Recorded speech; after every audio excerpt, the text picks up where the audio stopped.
Here we are back on the Connecting the Dots YouTube channel, and I'm with you, Dr. Claud Anderson, your forensic historian.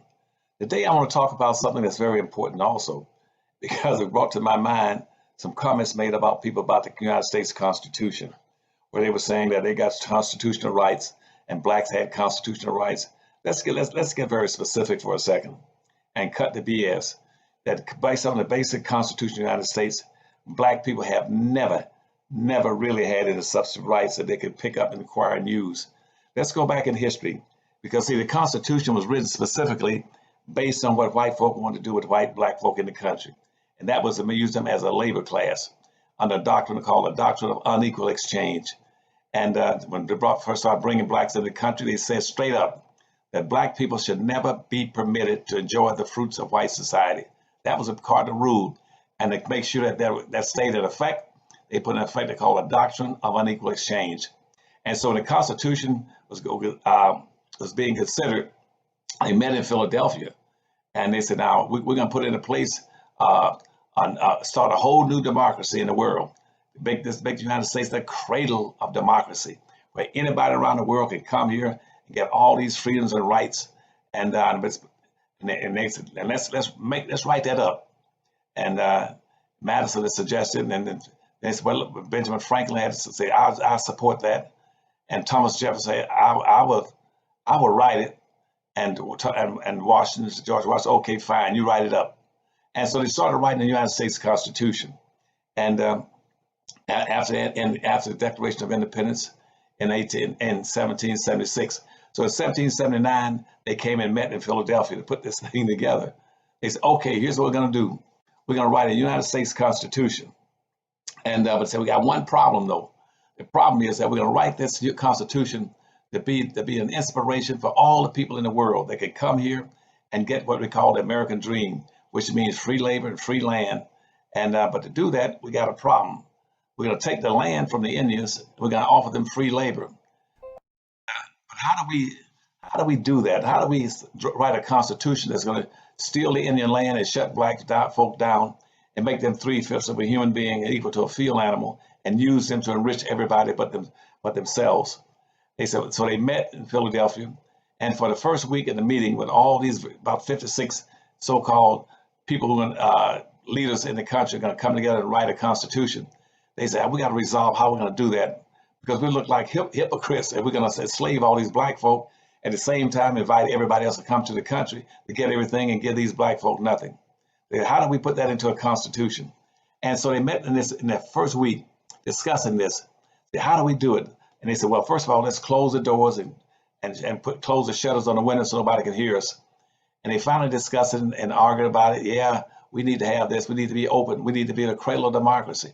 We need to be offering freedom to everybody. We need to say that every human being got a guaranteed right for life, liberty, and pursuit of property. And they said, well, we can't, but black folk can be the property. How do we do that? And so finally they came up with a good suggestion. It says, here's what let's do. Let's start in the Constitution. Let's use very broad and ambiguous language. And we talk about whites, people coming in who can classify as whites or being viewed as whites, versus those who come in here classified as slaves and be viewed as property. And so what they did, the Constitution, they wrote up two things. They used language in the Constitution that spoke to black folk and language in the Constitution that spoke to whites. So if you read the United States Constitution, and it says very specifically that all human beings have a right for life, liberty, and pursuit of property or happiness. They weren't talking about black folk. When they said that all human beings have a right to vote, all citizens this, all citizens that, they were only talking about black folk, meaning white folk. When they want to talk about black folk, they use different language. In the code, in the Constitution, they talked about black people. They use coded words like those who indebted, those who in bondage, that unhappy lot, those who are who have no rights, those who are without privilege. They use very broad terms that you never know who they were talking about. And there are those who are 3/5 of a human being, those who are equal to a field animal, and those who are in bondage. That was all those broad terms were used for black folk. They put this piece of document together called the Constitution. So that's what everybody listened to and read. But black folk are never told that you're not in the Constitution, except underneath those very broad terms they were using to identify you. And this went into effect in 1789. And then as soon as they ratified it in 1789, the very next year in 1790, they came up with a thing called the First Nationalization and Immigration Law. And what they said in that is that now we're going to invite all these people from around the world to come to America. Give us your humble, your free, your hungry, your poor, seeking freedom, and all this kind of BS. And but you might see now on the statue, bottom of the Statue of Liberty, they weren't talking about black folk at that point in time, even though ironically a black woman had modeled for that statue. But at the bottom of it, the inscription was only for whites coming from around the world, because what they want to do is to populate this country with whites and to dominate and own and control, and black folk to be impoverished and poor and to be equal to a field animal. And so that came up in 1789. It was called the First Nationalization and Immigration Law, which says that black folk would never be able to enjoy the fruits of white society. Now, that stayed into effect in the Constitution all the way up until let's go up ahead now and see how they maintain that. Let's jump up to, let's say, 1803. In 1803 now, they had a case called the Marlborough and Madison case that was talking about some major issues in the country about who can do what. And at that time they said, let's let the Supreme Court make a decision. So they established the United States Supreme Court, and they stacked that Supreme Court with all white slave owners. The first 57 people appointed to the United States Supreme Court were white slave owners. Naturally, were racist, but they put them into the Supreme Court. And but one thing they did not give them, which the white Supreme Court had been abusing, they gave them authority to do three things on the Supreme Court. One, to inject themselves into their lower case rulings in the court system. Two, they can be involved in ambassadorial appointments. Or three, they can get involved in anything where a federal official has failed to carry out his duties. Those are the only three roles and goals and authorities that the United States Supreme Court held. And that came in through what they call the Marlborough and Madison decision. And that went along like that up until about 1857, when all of a sudden a black man says, I want some rights. I should be free. I was living in Missouri, now I'm in Illinois. I should be free. I want to have a right to be excluded from bondage. He went to the Supreme Court, and then we went to Supreme Court Justice Haney, and his court ruled against him, saying a black man has no rights that a white person is bound to respect. Period. Because you're black, you have no rights. And so, but Dred Scott says, but I should have some rights based on the Constitution. All these things, but I should have a right to vote and be a citizen and get land and resources. And they said, no, it's not, because you're not a citizen. You are property. You have no rights. And therefore you have no rights that white folk are bound to respect. That's the United States Constitution. The Constitution is made up of 12 amendments, 1 through 12. And those 1 through 12 amendments were strictly for anybody coming to America who could be classified as whites. They got everything they wanted until the present time. They had no need for anything else. They had no need for anything but beyond those 12 amendments. But after the Civil War, and Civil War was over, you had a few radical Republicans said we have to make some changes in the Constitution, because the Dred Scott decision told Dred Scott in 1857 that he had no rights that a white man was bound to respect. You guys can't turn 5 million black folk, ex-slaves, or loose and say they have no rights. We have to come up with a constitution for them. So what they did then, the radical Republicans got together and they enacted 3 laws. The 13th Amendment made 3 laws injected into the Constitution. The 13th Amendment, the 14th Amendment, the 15th Amendment. Those 3 laws are put into the Constitution as a second Constitution to be an add-on to the 1 through 12 Constitution. Nobody tells you this, but let's connect those dots. Whites in America, for all those 360 years, they had all their rights embedded in the 1 through 12 amendments in the Constitution. That was it. They didn't have any issues abiding by that. Everybody understood what it was for. Whites got all the rights to vote, doing whatever they wanted to do. White women got everything they wanted to get. But after the Civil War, when the radical Republicans made an addition to the Constitution by making it a second Constitution, the 13th and 14th and 15th Amendment, they put in those clauses which were specifically designed to give rights and resources to black people in America, native blacks, nobody else. The 13th Amendment says right across the board that blacks in America must be treated in all respects equal to how a white person is treated in America. And so if you're not enslaving whites, you have no justification ground for mistreating and enslaving blacks. And that if you're going to give white folks rights and privileges and resources, you must also give them to blacks. That's the 13th Amendment, that blacks should be treated in all manners equal to how whites are being treated. That was the 13th Amendment. The 14th Amendment went a little further and said that it's obliging or mandated upon every level of government to exercise all necessary means and measures to lift the incidence of slavery off the backs of black people. It didn't say anything about gays, women, midgets, humpbacks, people with hemorrhoids, ingrown toenails. It says of black people to contract the Dred Scott decision.